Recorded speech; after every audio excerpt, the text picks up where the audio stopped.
पदाच्या भरतीमध्ये झालेल्या घोटाळ्याप्रकरणी CO मॅडम तसेच वैद्यकीय अधिकाऱ्यांना माहिती दिल्या असता त्यांनी तिथे आम्हाला हेतुपरस्पर आमचे नावं असूनसुद्धा आम्हाला तिथे आमचे नावं अंतिम यादीमध्ये न लावता त्यांनी नवीन भरती घेऊन पुन्हा त्यांच्या म्हणण्याप्रमाणे त्यांना जे सदस्य पाहिजे होते ते सदस्य त्यांनी घेऊन आमचे नावं हेतुपरस्पर कट केले आहेत. त्याच्यामुळे आम्ही इथे उपोषणाकरिता बसलो आहे. आम्हाला तो न्याय मिळवून द्यावे हीच आमची मागणी आहे. आमची हेच मागणी आहे की आम्हाला योग्य तो न्याय द्यावा. आम्हाला अधिकाऱ्यांकडून जे गैरवर्तन झाले आहे, वलगाव प्राथमिक आरोग्य केंद्रामध्ये जे अधिकाऱ्यांनी मनमानी करून त्यांची पदे भरली आहेत ती आम्हाला पूर्णपणे मान्य नाही आहेत.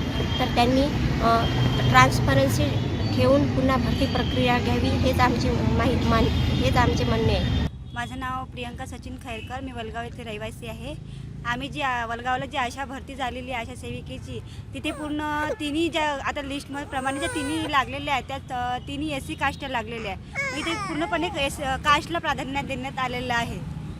त्यामुळे मग आम्हाला तिथं आमच्या बाकीच्या इतर कास्टला जे आहे तर न्याय मिळावा यासाठी आम्ही इथे बसलेलो आहोत. न्याय मिळण्यासाठी आम्हाला एवढं लेकरं घेऊन इथे बसावं लागत आहे, कारण की तिथं योग्य पद्धतीने पारदर्शक पद्धतीने तिथं ती भरती झालेली नाही आहे, म्हणून आम्हाला इथे बसावं लागत आहे एवढं लेकरं घेऊन.